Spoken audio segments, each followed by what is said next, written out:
My pranams to all Atma Jyotis, divine light of the self. Welcoming all members of Meditation Study Circle, Vaniji and Vasudevji. For today's session of Spectrum of Consciousness, today is the 7th talk in the series.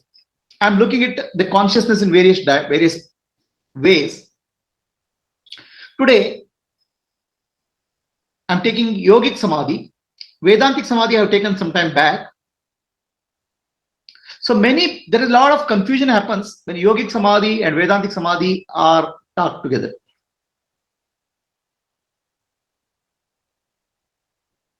The terminologies get mixed up.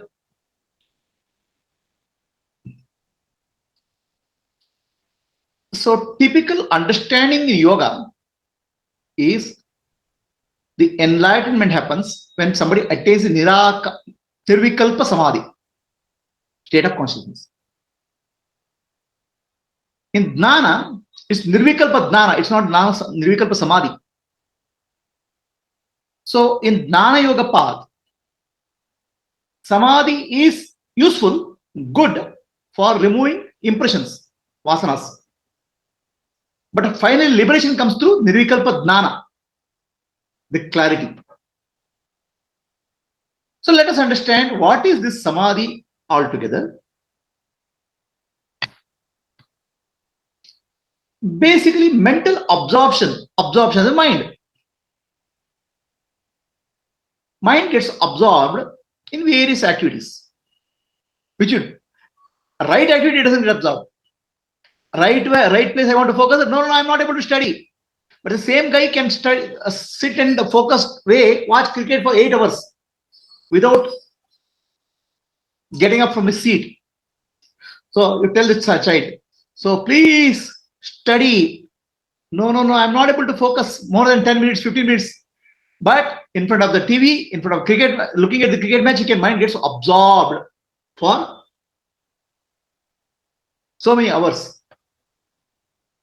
What is the nature of absorption? When the mind is absorbed, if somebody calls, you won't be able to listen. You'll be fully conscious, but you'll not be able to respond because your mind is somewhere absorbed. So Samadhi is one way, absorption of the mind, but in God, higher consciousness. So all of us know how the absorption of mind happens. In child, mother can constantly focus on child. A person can constantly focus on money for years together. Stock market for years together. Mind can get absorbed in many things. But can the mind get absorbed in God, higher consciousness? That is what is called Samadhi.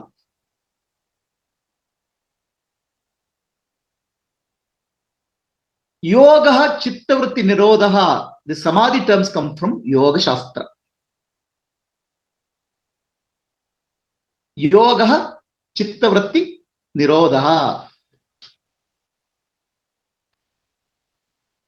So now, yoga means union. Union of what? Individual self with the higher self. Jivatma is the Paramatma. Lower consciousness is the higher consciousness, is yoga. So now the yoga means Chittavritti Nirodha. Chittavritti means thoughts, feelings, emotions keep on coming in the mind. Where do they come from? Chitta or mind stuff or deep-rooted impressions. Thoughts, feelings, emotions keep rising and falling back. Chittavritti Nirodha means calming that, making the mind silent, serene, making the mind calm. So then what happens? Yoga happens. When the mind is agitated, you are separate from God. When the mind is silent, you are one with God. That's all, as simple as that. When the mind is calm, Chitta is silent, Chitta becomes one with the Chit, which means Jivatma becomes one with the Paramatma. So Chitta becomes very serene and silent.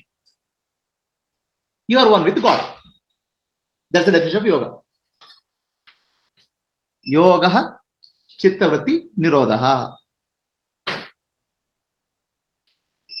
So the mind has to calm down. Mind has to become serene. Mind has to become silent. How is it possible? The nature of the mind is agitation. Constantly, thoughts, feelings, emotions come out. Mind gets restless. That's where a story of Buddha is there. Buddha and Ananda were going to a village. Buddha says, Ananda, I'm thirsty. Please get me water. So Ananda goes to the lake and sees lake water is muddy because one bullock cart has gone through the muddy waters. So Ananda says, we can't drink this water. Buddha says, wait for some time. The mud will settle down, then the water will be clean and drink it. So Ananda waits for some time, then clear water is there, then drinks. Buddha drinks water. Then for Buddha, every opportunity is a teaching. Every opportunity, every incident he gives a teaching. It tells Ananda. So Ananda, mind is like a lake. The bullock cart is like the worldly objects, the objects of the world. So when the bullock cart goes through muddy water, the water becomes muddy. Similarly, when we see sense organs come in contact with sense objects, mind gets agitated. Chitta gets agitated. Then what you do? You don't have to force anything. Allow it to come down. Then what will happen? The mind will be clear. But what we do? We can't keep quiet. In Vedanta we say Sumaniru, be still. But we can't. The mind gets agitated, restless. So then we need some techniques and practices to make the mind calm down. That's where yoga comes into picture. Ancestors understood the mind is the cause of suffering in life. Mana eva karanam manushana bandha mokshayo. They didn't spend a lot of time repairing the mind. What we call as today psychology, they didn't do that, repairing the mind. They studied the mind very well. The behavior of the mind they studied very well. They said solution of the mind is not repairing the mind. Solution of the mind is making no mind, going to higher consciousness. Whatever amount of repair you can do to the mind, ultimately doesn't solve the problem. No mind is the solution. No mind is a higher consciousness. That's what no mind means. Serene mind, silent mind. That's called yoga chittavritti nirodha. You cannot solve the problems in the mind. You put one repair here, some other place it will happen. Some other problem comes. It's like my car. I had a car. Every alternate day there was a problem. After some 10 years of service, no, every day some other problem will come, some maintenance problems. Then one day the car repair fellow said, sir, this car is not repairable. Just junk it and buy a new car. Similarly, mind, our ancestors said, instead of repairing the mind, trying to become free from the mind. How do you become free from the mind? A state of no mind, or what we call as nirvikalpa state. That's what we call as samadhi. Become free from the problems created by the mind. So that's where our ancestors focused on. Today we have a lot of focus on psychiatry, repairing the mind and all. But real focus should be a higher consciousness. That's called yoga.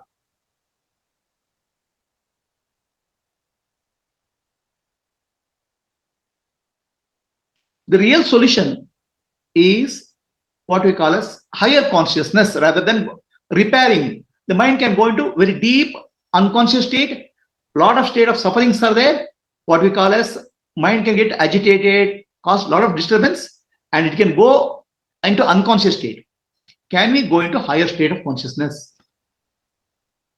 That is the focus. So now that focus brings us the question, how do you go to higher state of consciousness? You can become free from the mind. This freedom from the mind is called kaivalya in yoga. In Vedanta, it's called moksha. In Buddhism, it's called nirvana. In it's called yoga, is called kaivalya. So kaivalya means being alone. Right now, individual self has identified with the prakriti, nature. The Purusha, the consciousness, has identified with the nature, prakriti, which includes the body, mind, intellect. So can Purusha become free from the material nature? When Purusha becomes free from the material nature, that's called kaivalya. So from the kaivalya word, the word called kailasa comes into picture, the Sanskrit word, kailasa. So kailasa is the place where Shiva resides. Kailasa means alone, a place where it's alone. Lasa means enjoying, dancing, bliss. So the bliss is possible when Jivatma separates itself from the body, mind, and intellect. Then it's alone. In that aloneness, Jiva is Shiva. When you realize Nanambudu Nanalla, Ideha Manabuddhi Nanalla, Sachidanandatma Shivanannani, you are established in Kaivalya. That's place called Kailasa. Kailasa is not a physical place. Kailasa is inner state of consciousness when Jiva attains the Shivatva, Shiva consciousness. So now, let us understand what exactly is the problem. For everything, so get some flower in the puja room. For every aspect of life, three words we can use: Shabda, Artha, and Jnana. In English, name, meaning, and form. So let me give you an example. All of you, please close your eyes and for a moment, think of a place, a beautiful place you have visited. Now open your eyes. When you say the place, what comes to your mind? A beach, a hill, or a temple, right? So what happened? I told a place, then you remember a name. Maybe Goa beach. You remember a name. And then you associate the form with that. Name and form comes to the picture. Shabda and Jnana. Shabda, Artha, Jnana. There are three aspects. Shabda means name. Artha means meaning. Jnana means knowledge. So your knowledge comes into picture. What is the knowledge? The place you have visited. Correct? A beach, a city. So now, the meaning or the essential nature of the place doesn't come to your mind at all.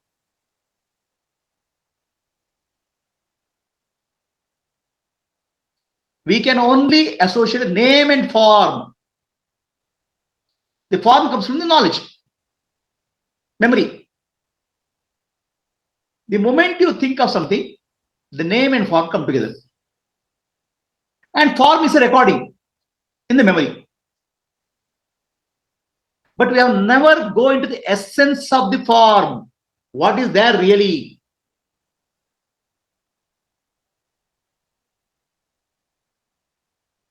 the essential nature of the object or any experience will never go because we are stuck to the memory. Name and form comes out of picture. What is the essential nature of the place where you have gone? The ocean, the river, mountain, everything is a form, and form keeps on changing. The form is not stable. If you go to the same beach now, it will be very different. So name is associated with the changing form, but we start using and applying our knowledge and say the changing form is the reality. So what is the reality of beach? Existence is the reality. Existence doesn't change. But we are never able to associate existence with the name. Instead of that, we associate the form which is there with the name. It's called Artha. Shabda, Artha, Shabda Mattu, Artha, Jnana. Shabda and Jnana, which is name and form, we associate with each other. But the essential nature of that we don't associate. Your beach, whatever you've seen, is not there. It has changed. What is there is existence. The Prakriti keeps on changing, existence doesn't change. The real meaning of that, the name, is the existence. What has not changed? Which is actually Brahman. So we don't, our mind does not penetrate into the reality, it just gets stuck with the superficiality. So the yoga is a way, actually we confuse the name, form, and the essence, which is called meaning. We confuse them. We confuse the changing form with the unchanging reality and mix up. Shabda, Artha, Jnana gets mixed up. Are you getting what I'm saying? The name and form is not the reality. Name and form is superimposed on the reality, but we'll never look at the reality. We'll just treat name and form as reality and start living that as reality. So yoga is getting into the real essence, meaning, not confused with the name and form. That's called yoga. So I'll give you an example. When somebody asked Buddha, there's a big sabha, all students have gathered together, many evolved beings are there. Somebody asked Buddha, Bhagavan, please tell us the meaning of nirvana, liberation. So Buddha, what he does, he takes a flower,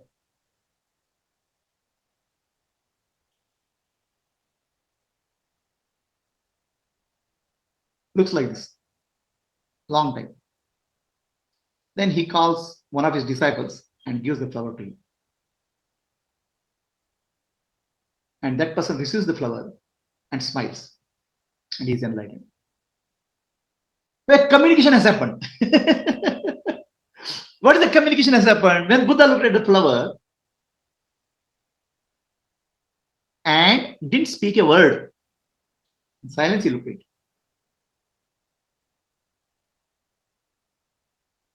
And he gave the flower to a disciple who is worthy of enlightenment. That disciple took the flower and smiled. The entire teaching of nirvana is over in that silence. So, what he is trying to communicate,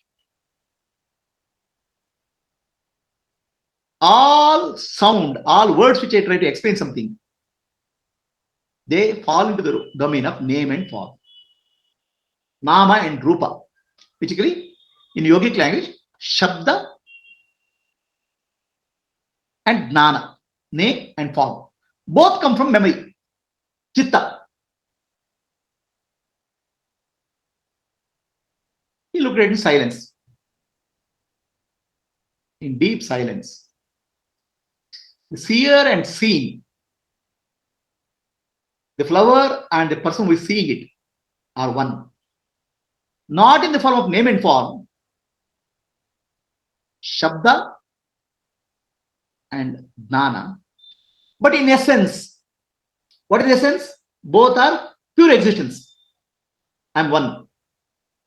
So that is nirvana. Only silence can communicate it. Because the moment you say Shabda, our mind will trigger Jnana. The moment I say anything, the name will trigger, form will trigger. What is nameless and formless? How you can communicate? Through silence. Every name and form, when you talk something, immediately mind will trigger with Jnana. Running commentary will start.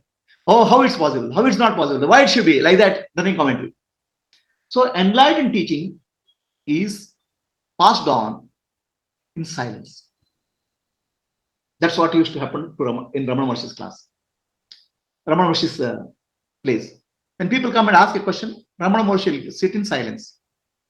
It's called silent initiation. Mauna Diksha, very high form of Diksha.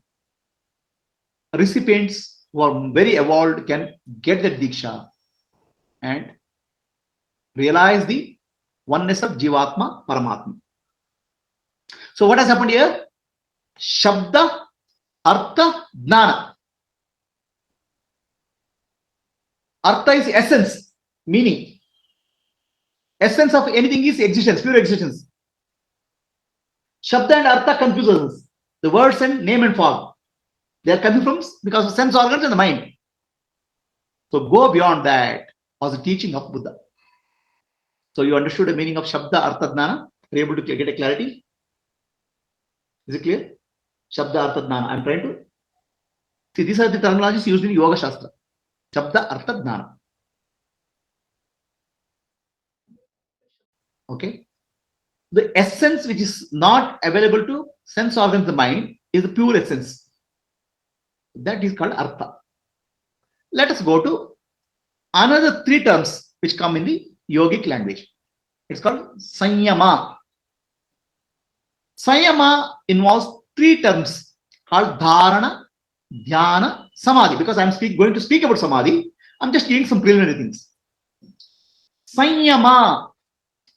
Sanyama involves three words: Dharana, Dhyana, and Samadhi. So in English, if I have to translate, Dharana is focusing, Dhyana is fixing, Samadhi is absorption. Dharana is focusing, Dhyana is fixing, and attention is focusing. So this I want to give an example. So somebody is sitting here and looking at a candle, flame of a candle.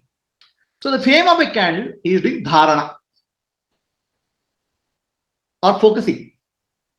If he is able to focus it without any distraction, it becomes dhyana. Then he becomes absorbed in that, it becomes samadhi.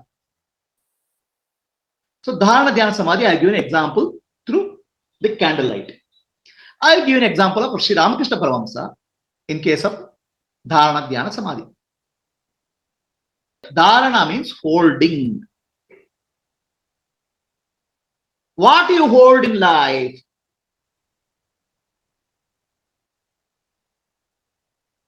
When we are going in a bus, the bus will be shaking, moving this way, that way, twists and turns, humps. Then we need something to hold on. Otherwise, what happens? We'll fall.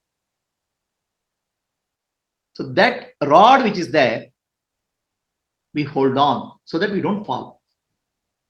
So similarly, when we try to focus or try to understand any subject in life, the mind has to be, attention has to be focused. But what happens? Mind gets distracted. Chitta vikshepa. The chitta or our mind gets agitated. Vikshepa happens. Because why it happens? Because chitta vritti will come.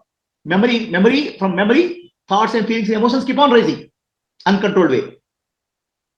We'll get lost. We need to something to hold on, anchor ourselves. So that anchoring ourselves is called dharana. Or holding. Then, if you hold steadily without falling is called dhyana. Then if you are absorbed, you forgot that you're holding also, then you get absorbed in holding. It's called samadhi. So dharana can be done on anything. Dharana need not be anything which holds your attention, mind, you can do dharana.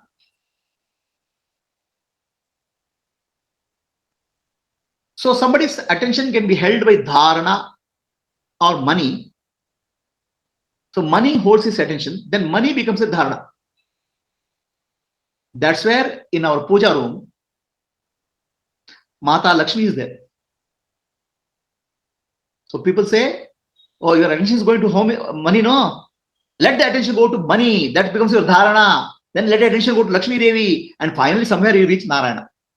So our Sanatana Dharma has provided a path. So you hold on to something.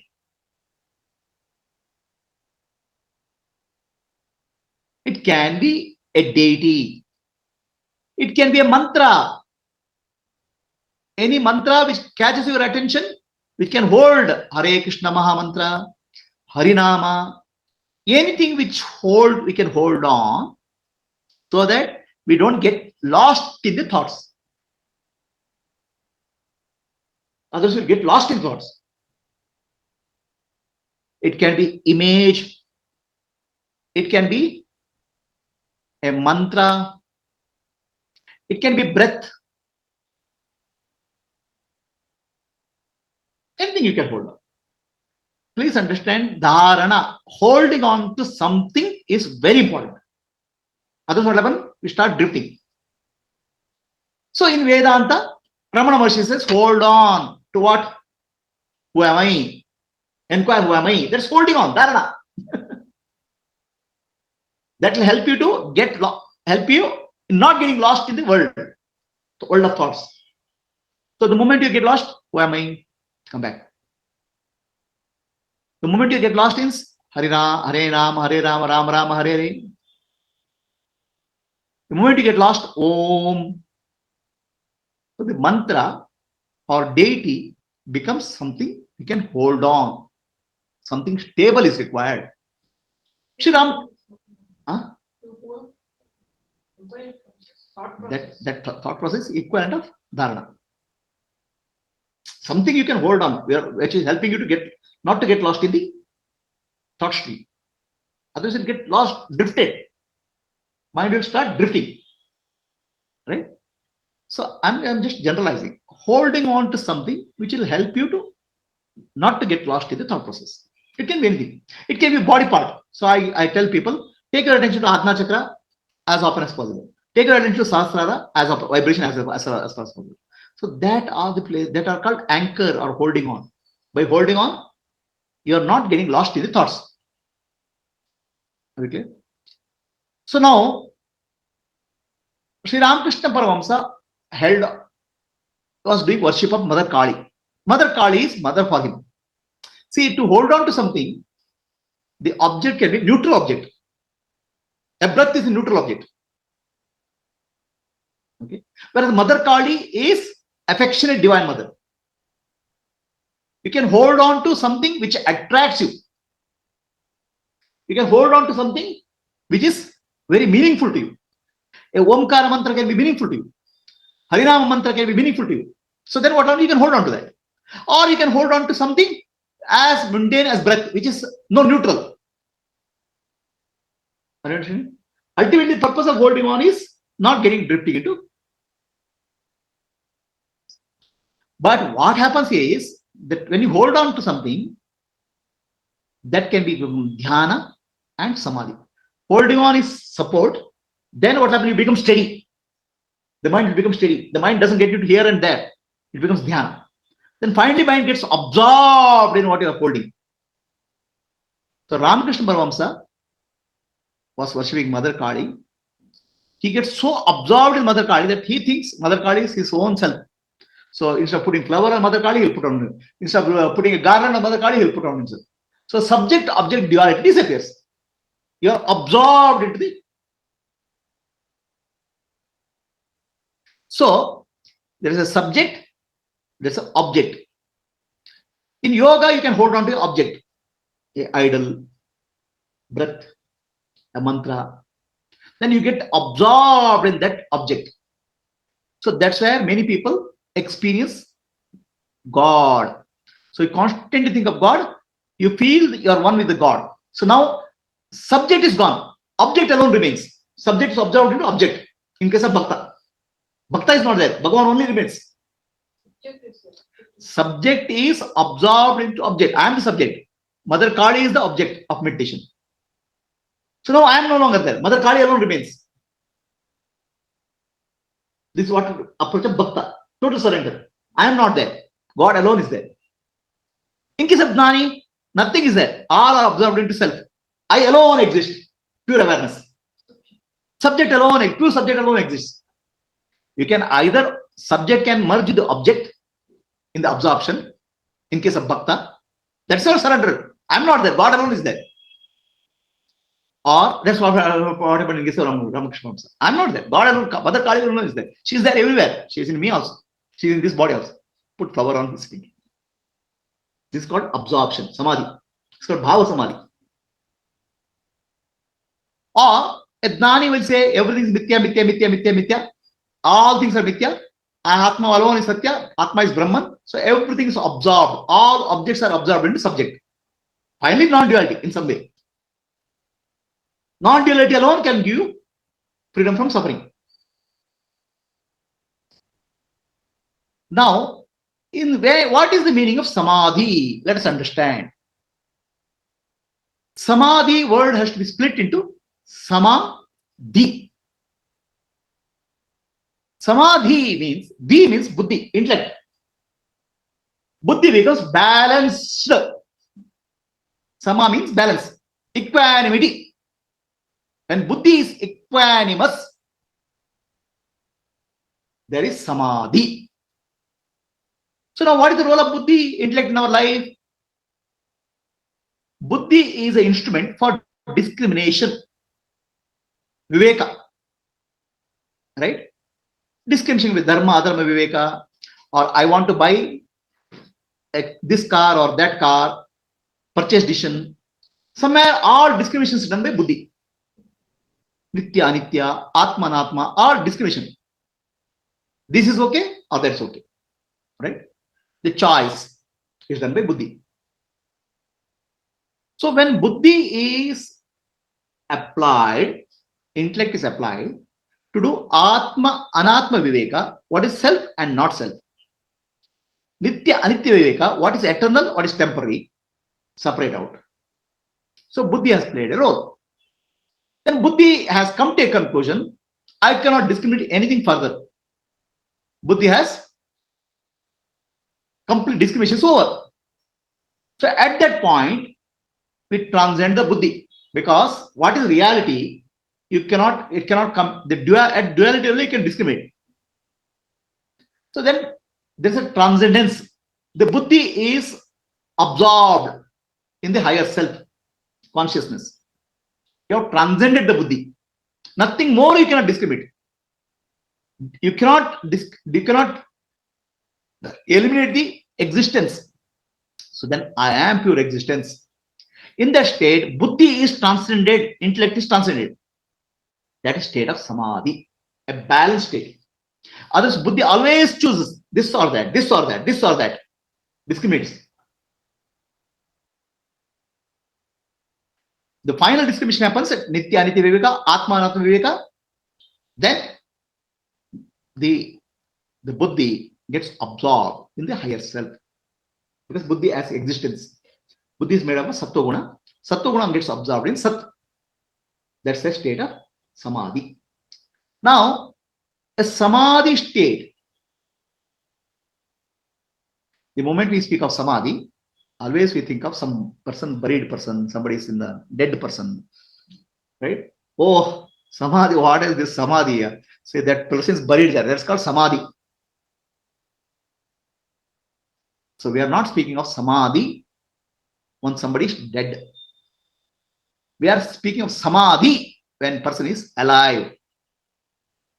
And samadhi is a state, the dead person is, consciousness is not there, consciousness is gone. In a state of samadhi, consciousness is fully there. It's a state of super consciousness. Why do we call it a super consciousness? Consciousness can go into unconscious. Consciousness means the recognition of objects, knowledge of objects. It can go to unconscious where there's nothing to recognize. It can go to subconscious where some memories, thought, impressions can come up. It can go to consciousness, conscious state where normal conscious, where you can see the objects of the world. Gross was observable. In a super conscious state, the normal consciousness or gross objective consciousness and the mind becomes silent. Yoga chitta vritti nirodha. In that state we call a super conscious state. In that super conscious state, the subject object duality disappears. The subject object duality comes only when the mind is active. So subject object duality goes when the mind is not active, in deep sleep. But there's no knowledge. Wisdom is not there. In samadhi, subject object duality goes, mind is fully active but fully silent. The knowledge is there. There's a bliss is there. It's called Jagrata Sushupti or Samadhi. So there is a wisdom arising in that state, Samadhi. Whereas no wisdom is possible in deep sleep because consciousness is dormant. No wisdom is possible in unconscious state. Even unconscious states and deep sleep state are states of non-duality. Our suffering is caused by duality. In deep sleep and coma doesn't solve our problem. So what solves our problem? Samadhi can solve the problem where you recognize non-duality in a serene, silent state of mind.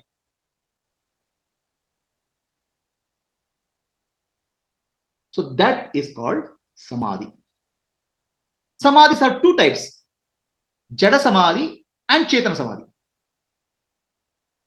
Chetana Samadhi means mind is alert, awake, but serene and silent, one with the self, one with the higher self, consciousness.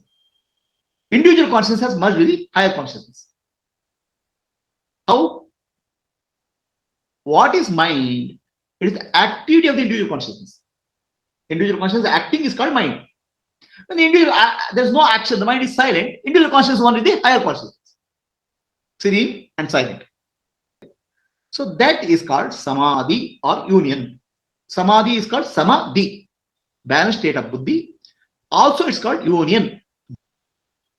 So example of Jada Samadhi is deep sleep or coma.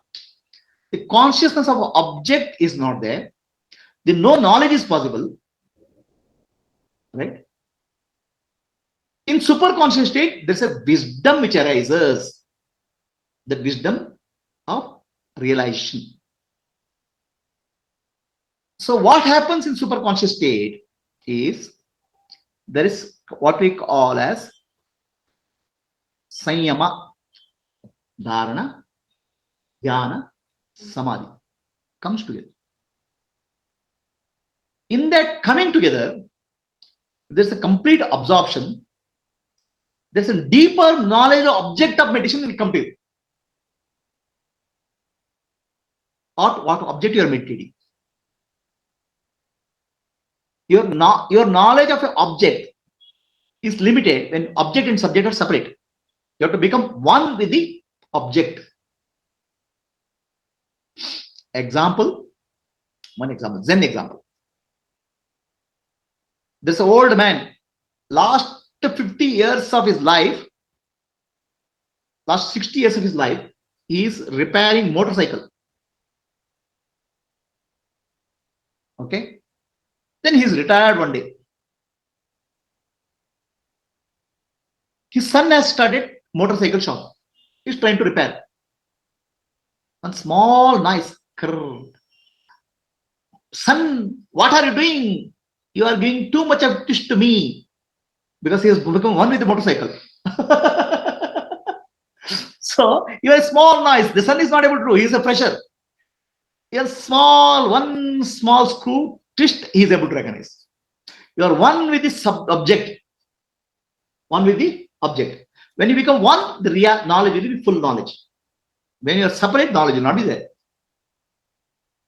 Knowledge will be there, but partial knowledge. So in Samadhi,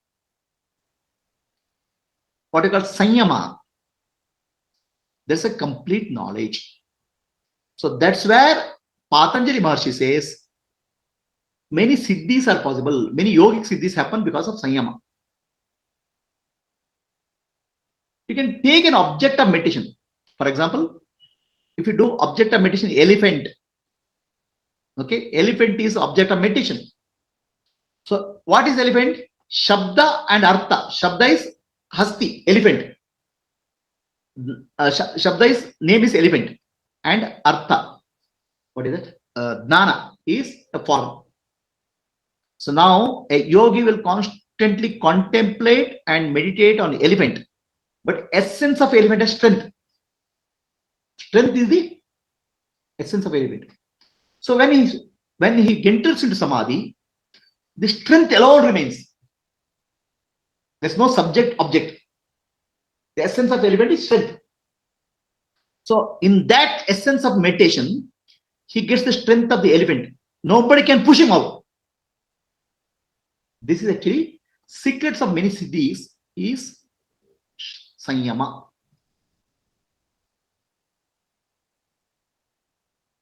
Let us say you meditate on Lakshmi. Okay.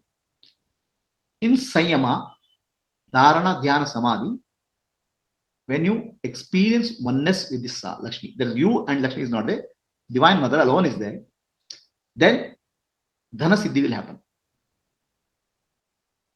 So Sanyama is the secret of yogic siddhis.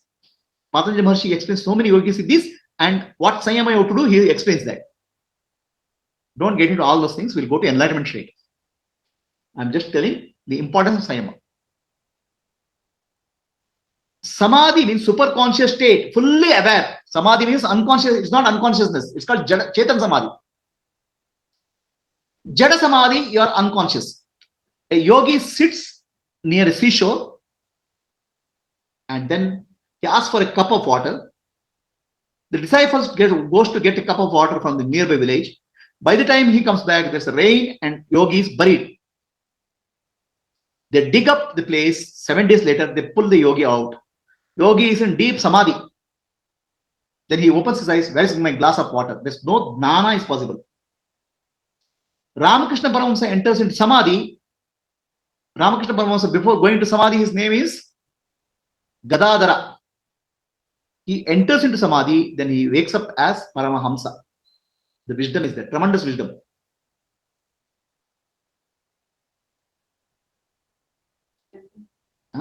It's called Chetana Samadhi. Yogi went into samadhi called Jada Samadhi. Jada Samadhi is like a sleep or coma. So by taking drugs and all, you can't get into samadhi. You'll get into unconsciousness. Okay. So now in Kaivalya on liberation in yoga is preceded by Dharma Mega Samadhi. Dharma Mega Samadhi is one stage of samadhi before somebody attends a Kaivalya. Yogi attends Kaivalya in Yoga Shastra. So Dharma Mega Samadhi, a yogi meditates on dharma, the nature, essential nature of reality. And he becomes one with, gets absorbed in dharma. That means his object of meditation becomes, dharana becomes on dharana on dharma. Then he attains a samadhi called Dharma Mega Samadhi. So dharma means essential nature of everything, prakriti and self. So then he attains into Dharma Mega Samadhi. His life will be filled with dharma. Like a mega means cloud. Like rain, showering of rain, his life will be full of deep understanding of dharma. So now that becomes a deep insight in his life. Insight is called pradna or intuition. He can start living that dharma in his life called Ritambara Pradna. So Dharma Mega Samadhi and Ritambara Pradna precedes Kaivalya in Yogic Samadhi. Just before finally you get the Kaivalya, you understand essential nature of Dharma. In this case, Dharma means everything is temporary, Nitya, Anitya, Mithya, all those things, Dharma Mega, Dharma, essential nature of Prakriti. Ritambara Pradna is Siddhi. Then with that, he is able to function in the world with that wisdom. He understands the nature, he gets a mastery over the nature. So in Sayama, you get a mastery over whatever you are doing, Sayama. What you are doing, Sayama. That's the importance of Sayama, Yogic Sayama. People can get a mastery over nature, Prakriti. Okay, that they are all part of Siddhis. Mind reading, mastery over the nature, all those come from the Sayama, right type of Sayama. So now, Jada Samadhi and Chetan Samadhi you understood. Dharma Mega Samadhi and Ritambara Pradna you understood. Dharma Mega Samadhi and Ritambara Pradna happens before one attains Kaivalya. So Ritambara Pradna, from Ritambara Pradna, the word Rishi comes into picture. Rishi, a sage. The sage is the one who has Ritambara Pradna. The Samadhis are mainly two types at the top level. Sampradna Samadhi or Savikalpa Samadhi is called lower level Samadhi. Asampradna Samadhi or Nirbij Samadhi is higher level Samadhi. What is the meaning of higher level and lower level? Sampradna Samadhi is the duality is there, subject object duality is there. Dharana, what your dharana you are doing, and one who is doing dharana, that's a duality. In Samadhi, the duality persists at a certain level. In Asampradna Samadhi, duality is transcended. Sampradna Samadhi is called Savikalpa Samadhi. Vikalpa means imagination. There's imagination of subject object duality is there. In subject is separate from the object, the imagination is still remaining there. It is called Sabija. Sabija means your vasanas and samskaras which are giving rise to the duality still there. Nirvikalpa means no imagination. Why there is no imagination? It has become Nirbija. Your vasana samskaras are fried out. Deep rooted vasana samskaras are gone. That's why it's called Nirbija Samadhi. Sampradna Samadhi. Sampradna means conscious Samadhi. Asampradna Samadhi is not unconscious Samadhi. Asampradna Samadhi is absence of subject object duality. You are conscious, but absent subject object duality is missing, gone. That's called Asampradna Samadhi. Are we clear? So Sampradna Samadhi is divided into Savitarka, Nirvitarka, Savichara, Nirvichara, Sananda, and Sasmita.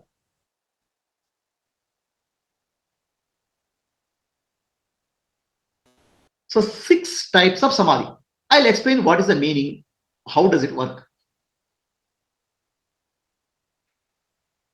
So, what is the purpose of Samadhi? Purpose of Samadhi, there are 24 tattvas, evolutions of nature, as per Sankhya. What are they? Prakriti, which involves 3 gunas, Sattva Guna, Rajo Guna, Tamo Guna. Buddhi, Manas, Ahankara. Manasu, Buddhi, Ahankara. Prakriti. Pancha Dhanendriya, 5 organs of action. 5 Pancha Dhanendriya organs, sense organs. Pancha Karmendriya. Pancha Tanmatras. 5 subtle elements. And 5 Mahabhutas. 5 Mahabhutas are the elements. The space, the wind, fire, water, and earth. Pancha Mahabhutas. Okay. So this is what nature is. For attaining Samadhi, attention you have to hold on for longer and longer duration so that all mental noise will go away and you get absorbed in the object. A longer duration of attention has to be required. So that's where Chitta Shuddhi happens. Chitta Shuddhi has to happen. It can happen through Karma Yoga.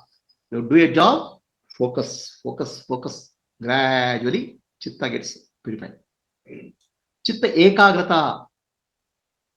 You do a upasana of a deity with one pointedness, then Chitta will become Ekagrata. Finally, you let in Samadhi. So, Samadhi requires absorption of subject and object. Either subject into object or object into subject. Somewhere has to happen. Duality has to disappear. Are you clear? So, yoga, what they do, they start with the gross. And each stage of Samadhi will give you happiness, bliss. With the gross level also you get a bliss. But then he will detach from the gross. He feels this is not sufficient. Absorption and detachment. That's the process of yoga. Absorption of gross, Samadhi, then detach from that, go to subtle. Drop one, go to next. Drop one, go to next. Because you are not completely feel that, oh, this is not complete, you will feel. You will not be satisfied with that. Then you'll go to subtle. Like that you'll go. So what happens in yoga, Samadhi? From gross to subtle, a journey will happen. So this gross to subtle journey involves what we call as insight. As you get into Samadhi, you'll get insight into the nature of the object. You can get a mastery over that. Then you say, oh, this is not sufficient. Let me go to subtle. Let me go to subtle. This is exactly like a scientist. Scientist wants to understand the nature of the matter, material nature. He starts with a gross element, maybe a gold. He starts at the gross level. Then he goes analyzes. Then gold, he'll find out deeper and deeper level. He'll next level he go into subtle. Gold will become molecules. Molecules become atoms. Atoms will become subatomic particles. Subatomic particles, energy. Like that, he is going from gross to subtle. Similarly, yogi will go from gross to subtle, subjectivity. Finally, he finds God. Scientists will end up with nothingness, emptiness. So, gross to subtle, various levels yogi will cross. Basically, see, our problem is our attention, we cannot hold on. Attention keeps on drifting. Each stage is a training of your attention.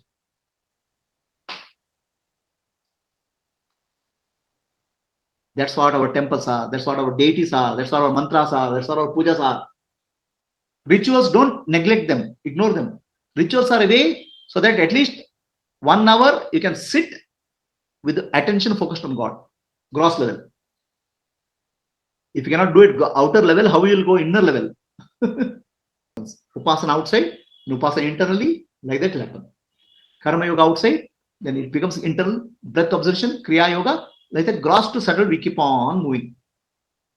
The deepest level of our essence, nature. Scientists will look at, oh, I want to understand what's matter. So he'll start with a big piece of glass. Then he'll look at the microscope. Oh, atoms are there, molecules are there. Then atoms are there. Then electrons are there. Oh, subatomic particles are there. Like that, he's going from gross to subtle, layer by layer. Similarly, yogi will grow from gross to subtle. Pancham 5 Mahabhutas, Panchatan mantras. Then he'll go to Manas Buddhi Hankara. Then he will crosses the Prakriti, deeper level. Okay. Now let me get into a little bit more details of these types of Samadhi. And what are the challenges which are faced? I'll give a little bit my personal experience so that you can relate. I'm not giving you some bookish knowledge. So deity whom I get attracted is Shiva. Somewhere deep inside, I have a connect with Shiva. I started my abhyasa or practice. See, I had a yogic background. Several years of yoga practice I had at early childhood. Somewhere I started with the Shiva as a deity. Shiva Nama Japa I used to do. Om Namah Shivaya, mentally. So I started with Shiva Nama Japa. So then my concept is I want to realize Shiva. Naturally, my cultural background comes into picture. Om Namah Shivaya. So chant Om Namah Shivaya. Om Namah Shivaya is the Shabda. And Jnana Om Namah Shivaya what? Shiva is a person residing in Kailasa. Okay. So if I chant Om Namah Shivaya mantra, Shiva will come from Kailasa. So that is the, to start with, very beginner's understanding of life. So my dharana was Om Namah Shivaya, Om Namah Shivaya mantra. Shiva is the dharana. Now Jnana will start coming. All memories. Oh, Shiva means he lives in Kailasa. Will he come to me? All the Vasana Samskara will come. Jnana is nothing but Vasana Samskara. All knowledge. Jnana is Bandha for you. So Jnana, what happens in Jnana? All your stored impression come. Oh, Shiva means she is with Parvati. Okay, he is with the Bhutaganas. So why will he come? If I chant Om Namah Shiva, Om Namah Shiva, will he come? And why will he come? That sort of, what we call as Vikshepa will come. Shabda is what? Om Namah Shivaya mantra. Jnana is what? Shiva, who is in Kailasa. But along with Jnana, all stored impressions will come. What is that? Kailasa, the place, somewhere I have not seen Shiva. Will he come? Is there somebody called Shiva? Those doubts will come. So mind will start throwing out lot of junk. But still you have to hold on to Shiva with that. Unless you clarify, unless you do clear that, you will not be able to hold on. It will interfere with your thought process. You will not be able to meditate. So now I have entered into Savitarka Samadhi. Tarka means you have to apply logic to clear. Otherwise what will happen? You will not be able to enter into Samadhi. Mind will be distracted. So actually it requires that to hold on to Samadhi at least 24 minutes, minimum 24 minutes, you have to have unwavering attention on the object. Where is unwavering? 24, 10 seconds is not possible. Mind will distract. So you have to use logic. You have to use some amount of understanding so that all this junk which is coming out from Jnana is removed. Otherwise what's happening now? The moment you think of Shiva, Shabda, which is actually Om Namah Shivaya. Jnana, Shiva is residing in Kailasa. Artha, who is real Shiva? I don't know. All this gets mixed up. This mix up is the mess. Shabda, Artha, Jnana. Really, I am trying to find the Artha, Shiva. But at my understanding, that level at that time, Shiva is a person. Actually, the typical movie style, right? I have seen so many movies. Shiva has come. Shiva, Bhakta. What happened? So actually, I am waiting for closing my eyes and waiting for somebody to put a hand on my head and Bhakta, what do you want? So that's my Jnana, Vasana and Samskara. It's interfering in my sadhana. Okay. See, I have all struggled through all these things. That's why I'm able to tell clearly what the hell is this. So now Savitarka will become Nirvitarka. Okay. Now what will happen? If you are able to give reasonable understanding, your mind will calm down. Vasanas and samskaras will not interfere. You have to silence that with the proper understanding. So then it will become Nirvitarka. Nirvitarka means Tarka is not required. Then what will happen? Your mind will become one with Shiva intuitively. There's no interference from Jnana. So then a deeper understanding about Shiva will happen. A deeper understanding, not there in the textbooks. Intuitive understanding who is Shiva. The bookish knowledge will go now. Bookish knowledge is not required. Bookish knowledge will interfere in Savitarka. In Nirvitarka, with proper amount of Vasana Samskara clearance, now bookish knowledge doesn't interfere. So you are able to intuitively become one with Shiva in Savitarka. It is still Shiva is gross. So I tried many tricks actually. So there is a saying, you have a Japamala, and Japamala, you visualize that one end of Japamala, Shiva is there, other end is Shiva, you are there. Chant like this, Om Namah Shiva, Shiva, the Japamala will pull Shiva to you. So I am waiting Shiva to come and touch my head and bless me. So these are all what you call as Jnana interfering with Artha. Real Shiva, who is he? I don't know. Right? So gradually I entered into Savichara stage.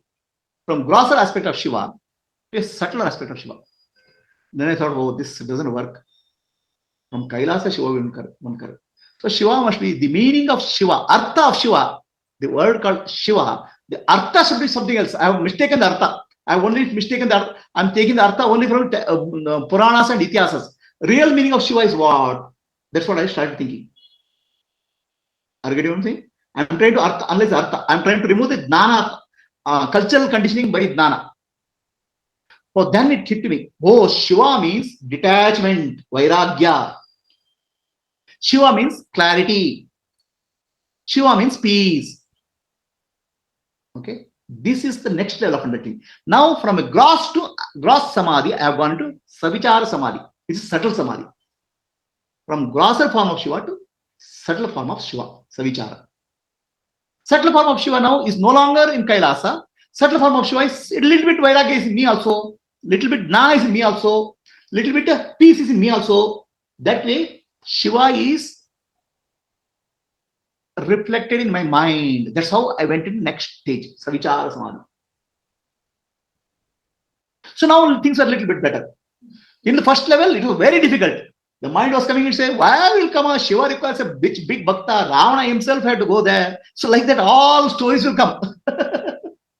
So now, oh, Shiva doesn't have to come. Shiva is here in me, in my mind.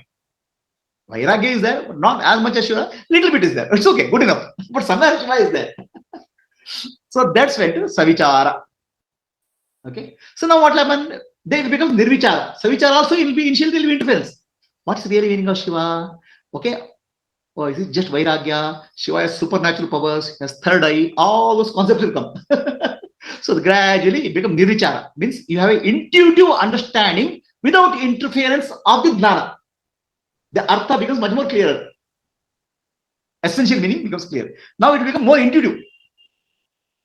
So then, oh, that's a much better thing. Shiva coming from Kailasa and putting his hand on my head compared to the Shiva in me is much better situation as Jnana and Vairagya. So now the more I started meditating Shiva as Jnana and Vairagya in me, my Jnana and Vairagya started growing. This is what we call as Salokya to Samidya. Gradually it moves. Of course, I was not very fond of any rituals or anything, but this was my understanding, sitting Samadhi.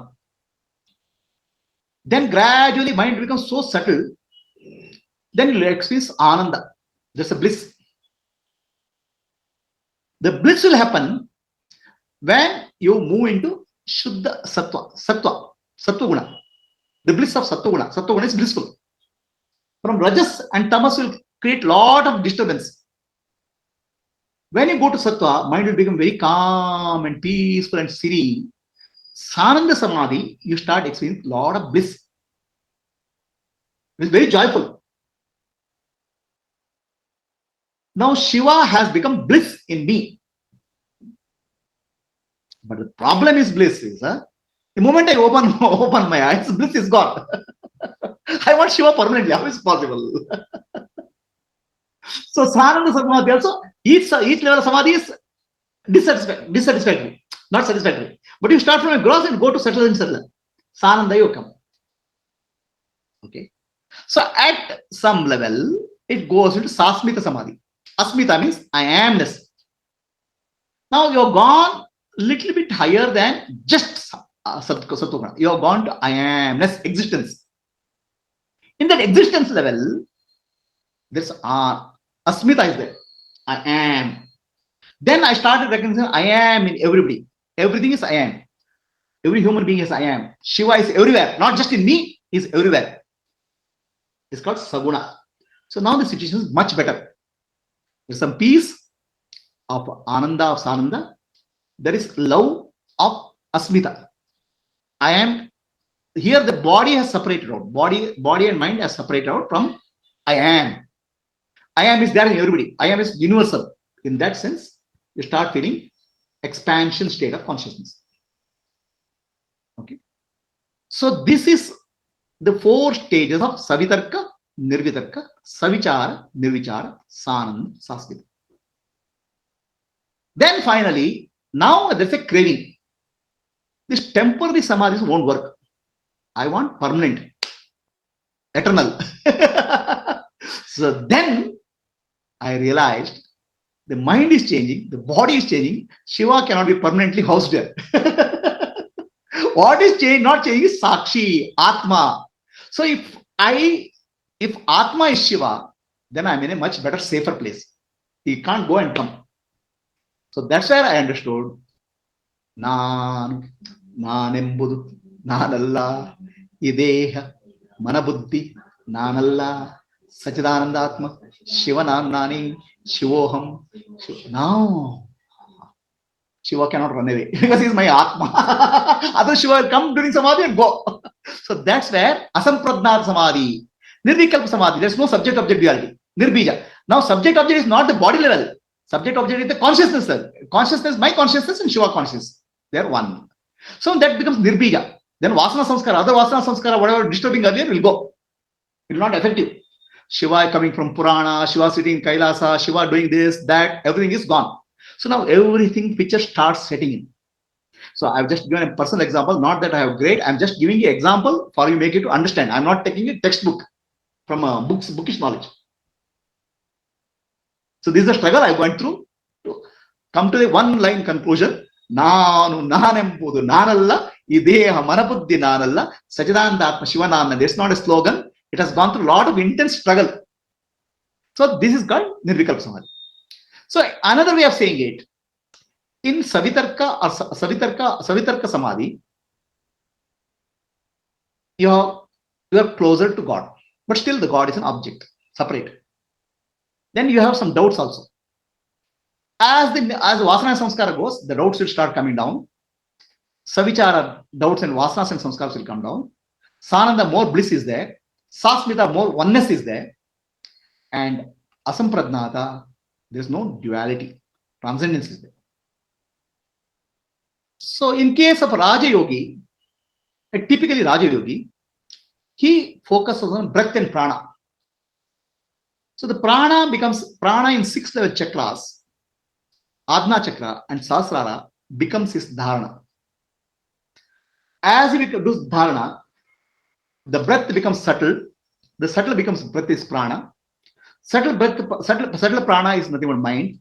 Mana. Subtle mana becomes buddhi. Subtle buddhi becomes atma. Subtle aspect of atma becomes paramatma. Like that, he goes into from grosser to subtle. He goes through various stages of samadhi.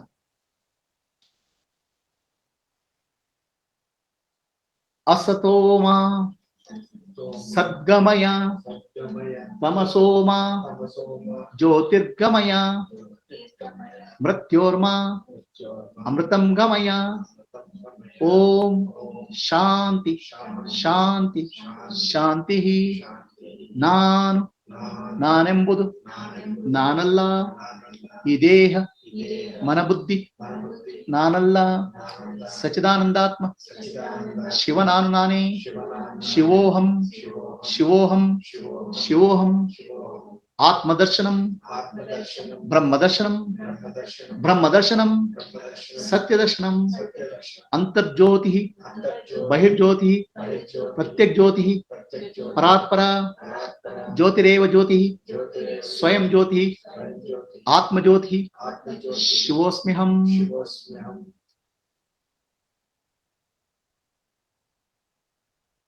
Lokaha samasta Sukino Bhavantu. Lokaha samasta Sukino Bhavantu. Lokaha samasta Sukino Bhavantu. Harihi Om. Shri Gurubhyo Namaha. Harihi Om. This talk is brought by Atma Jyoti Vishwa Gurukulam, Light Asal Foundation. The talk is for Meditation Study Circle. Last 27 years, Light Asal Foundation is dedicated to selfless service and self-realization. Atmano Mokshartham, Jagat Hitayacha. All of you are welcome to look at our website, YouTube channel, subscribe to that, and share with your friends who may be interested.